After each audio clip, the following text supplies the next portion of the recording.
We used spaCy for dependency parsing, part-of-speech tagging, getting the lemmas of verbs, and named entity recognition. We used NLTK for tokenizing both words and sentences, as well as removing stop words.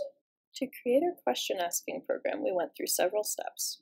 We started by segmenting and tokenizing the article, removing all references and citations, as well as any links or captions that are beyond the content of the article. Next, we sent each sentence through a dispatcher function that decided what types of questions could be created from the sentence.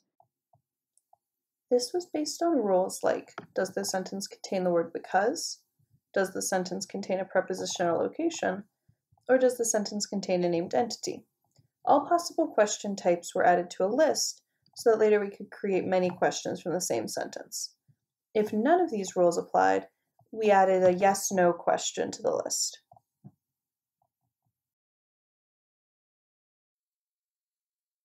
In order to make who, what, and yes-no questions, we took the spaCy dependency parse and found the subject, the root, and the object. Then we put these pieces in the order that we wanted and added the appropriate question word. We tried using a similar rule to make where questions, but we had trouble finding both the location and the preposition due to the differences in spaCy between named entities and part-of-speech tags.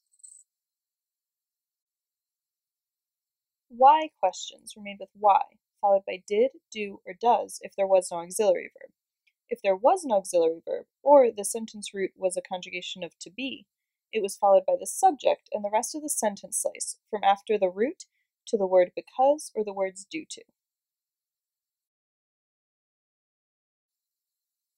We came up with some criteria to determine if our questions were acceptable. We didn't construct questions if they were too short, fewer than 4 words, if the sentence they came from was too long, or if there were pronouns in the sentence because we didn't want to create overly ambiguous questions.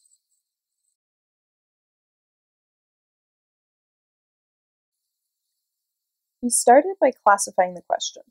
If there were question words like what, who, why, when, where, or how in the question, we looked for sentences as candidate answers. If none of those words appeared, we classified it as a yes-no question. We wanted to be able to provide some kind of reasonable answer regardless of what question we were given, so we created default answers for both types of questions. For any of the question word questions, we just gave the title of the article.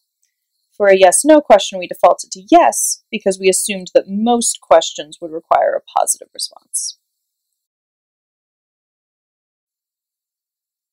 For non-yes-no questions, candidate answers were chosen by finding sentences that had the highest number of matching words to the question. Each candidate answer was scored by using the log sum of the unigram probabilities for the individual words in the sentence. The answer with the highest score was chosen.